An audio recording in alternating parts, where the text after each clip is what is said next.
Thank you very much for that wonderful introduction. I've never been called mighty before. I like that. In fact, would you all just say mighty for me? That just sounds really good after three. 1, 2, 3. That's good. Hello, welcome. Latvia. Kā tev iet? What type of engagement do you want to get? We're going to do a quick poll. The first is engaged to be married. Don't put your hands up yet. Put your hands up in a moment. But in a minute we're going to have a vote. But maybe you'd like to be engaged to be married. An important thing of being engaged is having a ring on the finger. Or would you like engagement in the form of Facebook likes, digital engagement? All right? You put out a status and people love it. You put out something on Instagram and people think, yeah, you are the bomb. Or would you like Star Wars levels of engagement, where people, you know, they dress up like Jedis and wear little Padawan things? Or would you like this type of toilet engagement? So think about it. Take a moment to consider the options. We have engaged to be married. We have engaged through likes. We have toilet engagement. Or we have a Star Wars engagement. So let's hear it. If you would like to be engaged to be married, please raise your hands in the room now and say, yes, that's me. Is marriage not really a Latvian thing anymore? Okay, all right, well, there we go. Normally, a few ladies in the room raise their hands, and I get to do a joke and say men. Talk to those ladies afterwards, but that doesn't work today. Who would like Facebook likes in terms of engagement? All right, 1 or 2. There we go. You old dinosaurs, we love you, but still, thank you. All right, who would like toilet levels of engagement? There's always a man who goes, yeah, really loudly. I couldn't see you, though, so I won't high five you. Although you are my first lady that's raised their hands for toilet levels of engagement. Bravo. You will be remembered forever. And finally, who would like Star Wars levels of engagement? Oh, you got it right. Star Wars always wins. Star Wars is totally what we are into when it comes to engagement. Although I've kind of cheated you a little bit here because, of course, all of these are very, very valid forms of engagement, as we are going to find out. Now, today, I want to ask the question to you. How do we get people to be so engaged with what you're doing that they are willing to sit through snow to be with you? You ever thought about that? I think these people are thoroughly engaged. And you see, engagement, what engagement really is, engagement is saying, I do to something. It's saying, I believe in this, I'm on board with this, I agree with this. In fact, my definition of engagement, it doesn't really matter, but my definition of the intention of engagement, I think, is more important. I think engagement is the intention to make the most of a relationship. The intention to make the most of a relationship. And I think this person here is endeavoring to make the most of a relationship. And we shouldn't be shy to want to make the most of a relationship, right? I mean, when I said Star Wars, all of you there really, really went for it. So I want to ask a question here. Do you like being engaged by things? Don't play with me.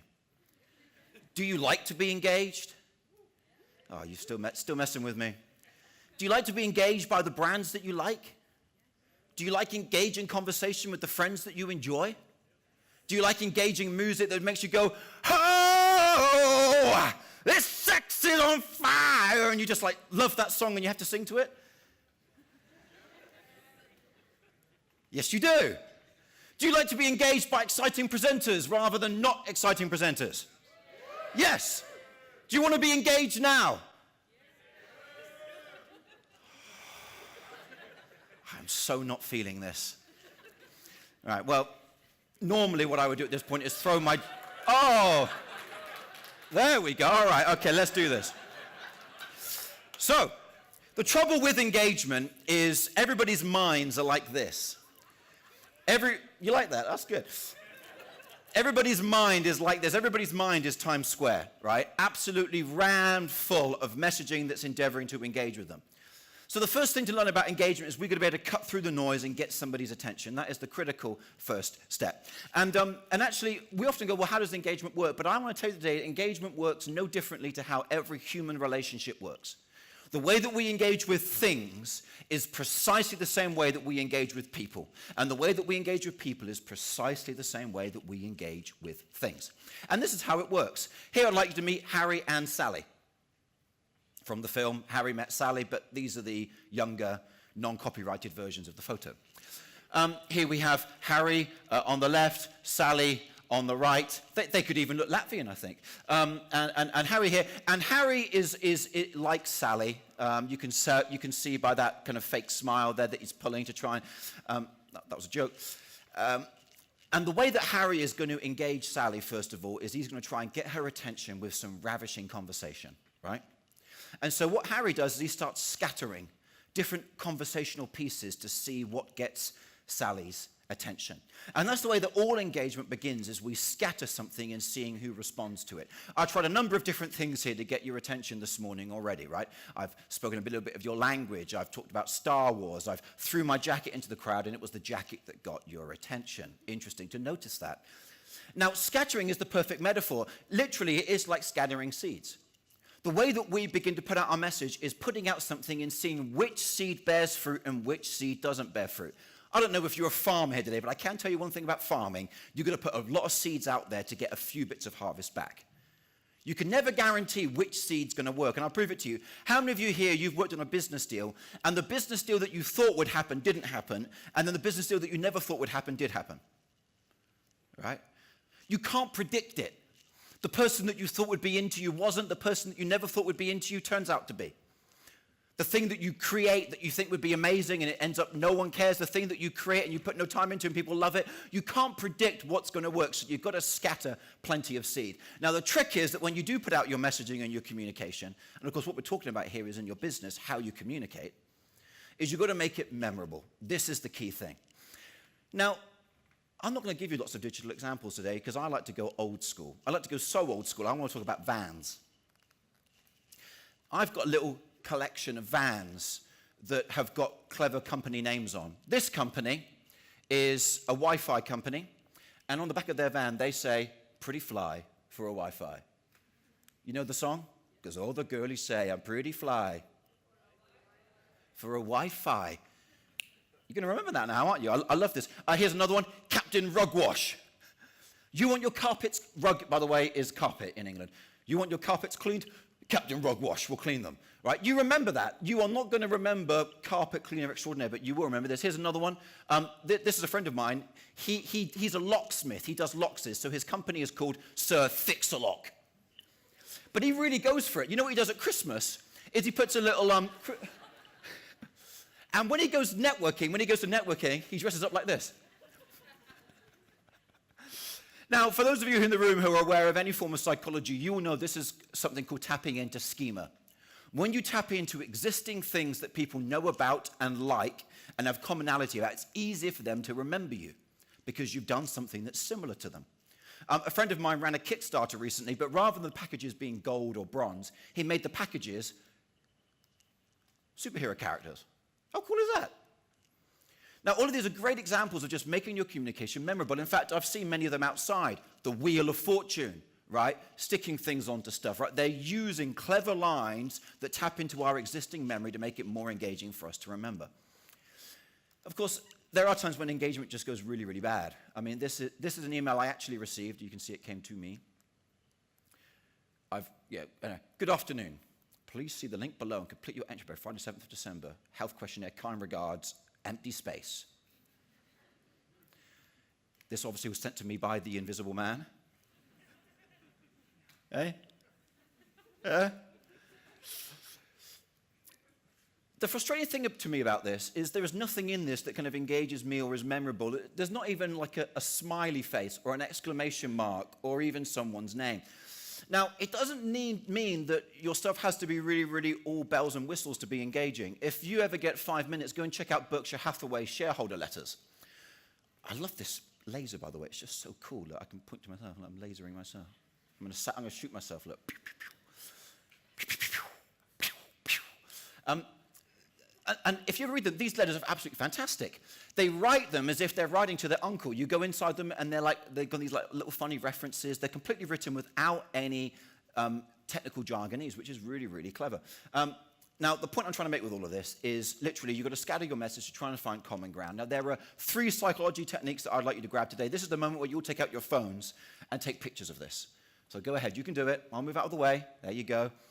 The first thing that you want to do if you want to engage people with your message is schema and similarity. Find commonality, all right? Second thing is do things that are novel and unexpected. How did I do that to you today? I threw my jacket into the crowd, all right? You notice that. Finally, the testing effect. This is where building on existing memories is really, really clever because the more that somebody remembers you, the more that they think you're more and more valuable, the more they remember you. Right? It's like a snowball. So if you can get in the door and do something that's memorable, then you will keep on going. Little story here. A friend of mine is in the crowd today. I have friends. His name is Yuri. He's right there. I'm now pointing at him with this.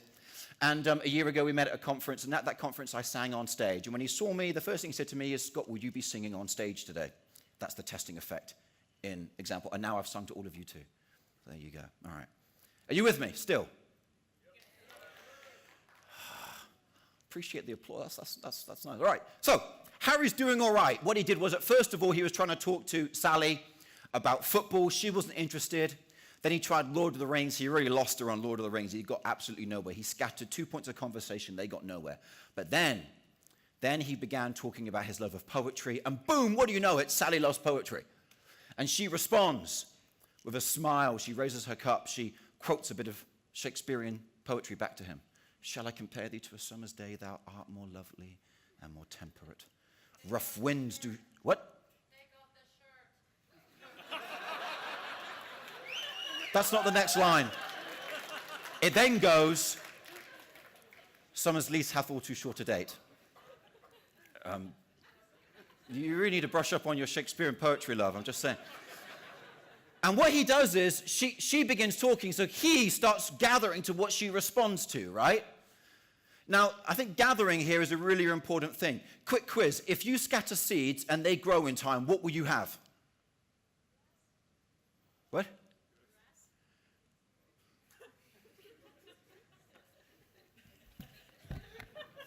Is that the state that our digital world has come to? No,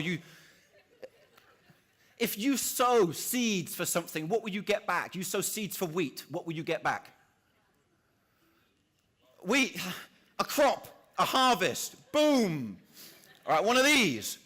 Now, the important thing about these is you've got to gather in the harvest, right? You've got to gather it in. If you keep on messaging people, but you never give a chance to say, right, let's buy, let's do business, you never actually create the moment. You've got to gather it in. You've got to get into the field and pull the crop together, harvest the crop. Now, what's interesting about harvesting, all right, and now I know that we're all digital here. We think that grass is what comes from seeds. I'm sorry, that is just, I shouldn't take the mick out of you. That's nasty.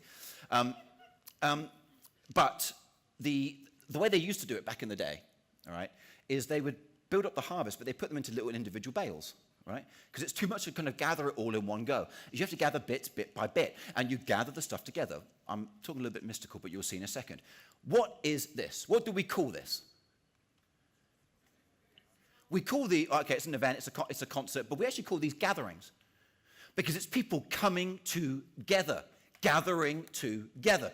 Now, this is me watching Coldplay a few years ago. Had a great time dancing away. But it's not just concerts that are very, very gathering and very, very experiential. We heard earlier on about the New York Times and about how they gather people through their events and their experiences. I absolutely love what was being said.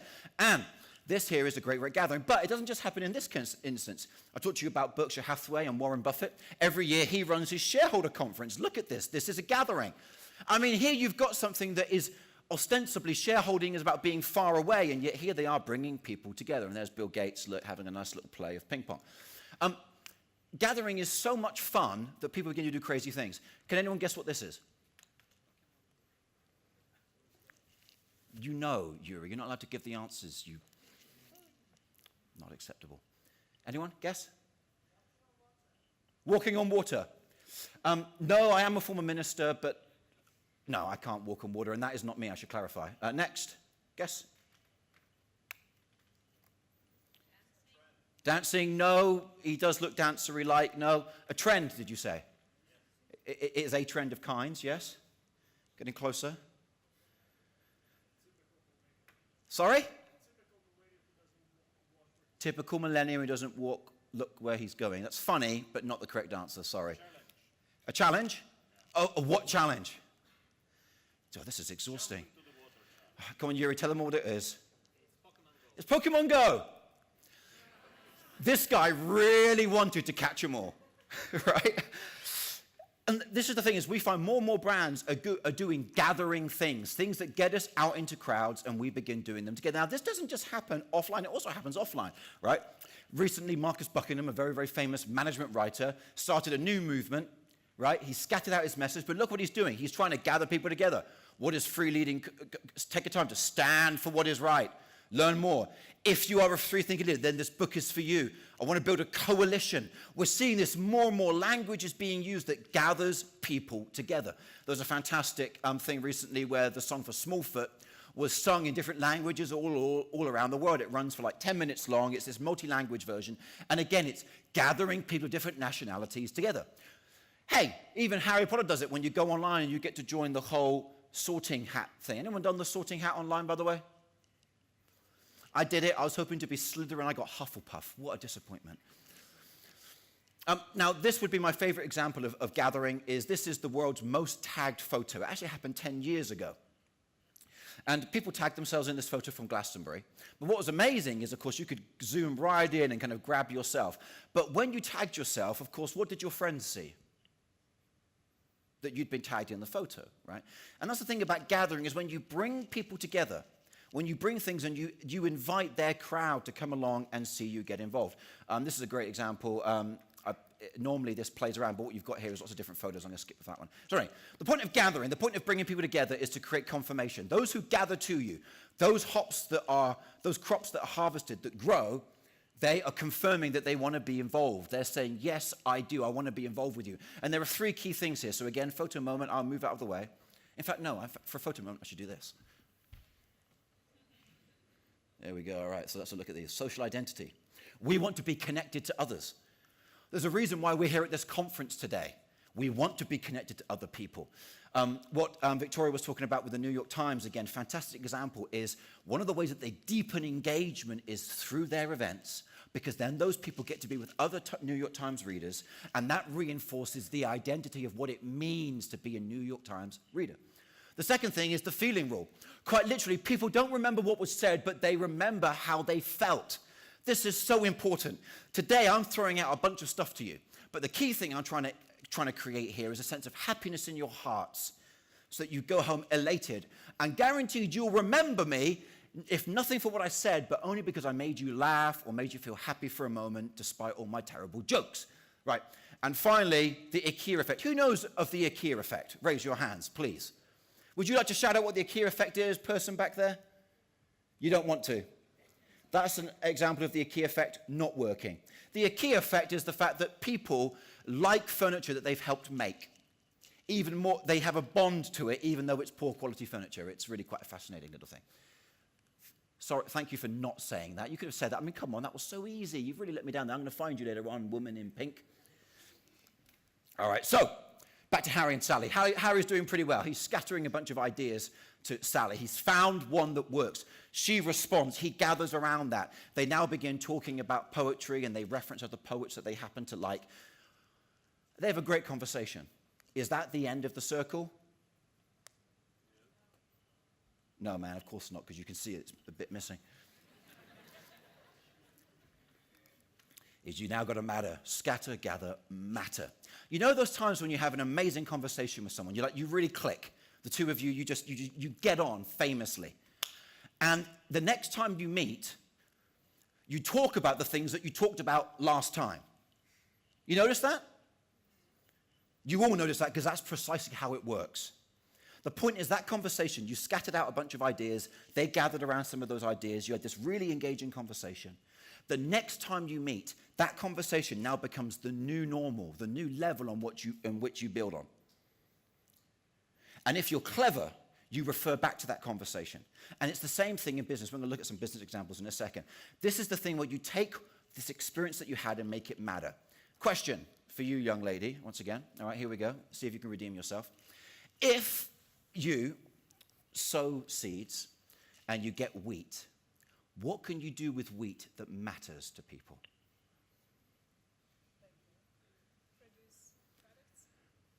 Yeah, your friend had it. Bake bread. Boom. Bake bread, right? Is the whole thing of sowing and gathering wheat actually is meaningless unless you turn it into something that matters. Let's have a look here at some examples of how wheat matter. Apple have done a famous job of scattering really provocative communication, gathering people in their stores and through their products. But they, around 10 years ago, made an incredible way in which they wanted to matter to customers, which was through MobileMe, and now it's iCloud. It's something that profoundly enables us to go to a new level in our lives. And of course, now we see businesses all around the world creating ecosystems. I mean, these are some of the companies that I've had the privilege of working with, creating those different ecosystems. And these ecosystems need to matter to you in two important ways. They need to matter to you physically, but they also need to matter to you psychologically. What engages us the most matters to us physically, but also psychologically. Now, most people in commerce, they do great at the physical, but they do really bad at the psychological. And that is a really, really big mistake, and here's why. Here we have two products that definitely matter to people physically. Who in this room does not have an iPhone or an Android phone? Who in the room does not have one of those? You've got some other mobile phone, some other smartphone. Please raise your hand right now. I see one, very few. Okay, how many people here have iPhones? All right, lower your hands. How many of you here have Android devices? Sorry for you. Easy joke, easy.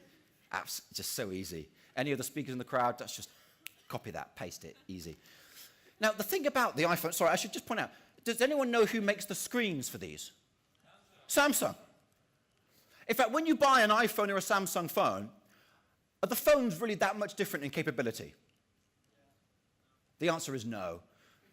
And the answer is increasingly less with time. It's almost like they've just copied each other. They even look the same. Right? Have you noticed how similar they look here? I find myself now looking at full-screen phones and not being able to work out which manufacturer it is because both have got the little nook, right? It's just that Apple's do theirs a little bit more nicely. It lines in with the golden rule of design. Any designers who know what I'm talking about? Thank you. Appreciate it. We can talk about that later over drinks. Now, okay, so their products are the same. Well, you know what? Even their ecosystems are actually roughly the same. Right? I mean, for Apple Pay, you've got Android Pay. For Apple Music, you've got Spotify. For iTunes, you've got Google Play. And for Apple TV, you've got Chromecast, right? The ecosystems are the same. Everything I could do, you could do better. Everything you could do, I could do better than you, right? It's exactly the same. So nobody here is going for one or the other based on any particular feature. Yet we've always been taught to compete on features, haven't we? Huh? We have. That's historically been the thing, is out-feature your competitor. Heck, even the experience is the same. They just look the same. Going to one store, going to the other store, the whole thing is the same. So what is the difference? What is the difference between an Apple customer and an Android customer? Turns out it's which one would you rather have tattooed on your arm. Here is someone who loves Apple, and here's someone who's deranged. Again, just such an easy joke. Turns out, by the way, that nobody likes to have Samsung tattoos apart from people who like to put transfer stickers on simply for the Hello Kitty effect. Seriously, go online, go and search DuckDuckGo and not Google. DuckDuckGo for private search engine. And look for Samsung tattoos, you'll find none. I think the reason why is because nobody wants a microwave brand tattooed on my arm. Although some people will do this, which I always find quite interesting. This here is psychology trumping physical product. Do you see this? This is the thing that psychologically Apple matters to me more than the product that I'm holding. I mean, here we have people flocking to Apple, and they are like sheep, okay? Let's admit it, we are like sheep if we use Apple and we go to these things. But this here shows that Apple matters to these people, not just physically, but also psychologically. Here's another example. This is an Air Jordan fan. Now, interesting enough, Nike Air Jordans are actually a rubbish basketball trainer. They are a bad basketball trainer. But they are a badass brand, right? They are so badass. Here's another example. This is Inspire Gym. They give you free membership for a year if you get a tattoo. So many people have got their tattoos. Unfortunately, one problem. Before they began trying to get people to get tattoos, they didn't really think about the fact that it looks like the Nazi symbol from afar off. I feel like that could have been caught earlier. So, here's the thing, is when you want to matter, there are three key things that are going on. The first is the idea of the self-social concept. If you want to psychologically matter to people, you need to enter their self and their social concept. They need to be able to identify with you. What this is it's when somebody takes your brand and makes their brand part of their personal identity. Right? You get that? How many of you here, you have something that you would say, I am an ex-buyer. I buy that. I'm into that. That's my thing. You identify yourself by it. It's the difference between somebody saying, I like to play basketball and I'm a basketball player. I like to climb and I'm a climber. Right? It's that shift in identity. The second thing is mental models. Like, the more that you can give people a lens through which to live their world, the better. And finally, this is the key thing, we come back full circle. There's this fantastic book called The Media Equation, where two Stanford researchers found out that people relate to media just like they relate to people. That is precisely how these things work. When funnels pressure you into buying and they shove you down their little track, we hate it because it's not how we want human relationships to work, so just don't do it. In actual fact, here's the real gold, is that when somebody is fully engaged, the number of competitors, the number of alternatives they'd consider is zero. So what I would like you to do is go forth, scatter out memorable messages. Gather people through amazing experiences. Let them show you that they're interested and bring them together with each other. And finally, matter through your physical products, but also through the psychological benefits of your brand. Do this, and then go to bed and rise in the morning, because we need to be up around 9 a.m., I think, for breakfast. Thank you very much, and good night.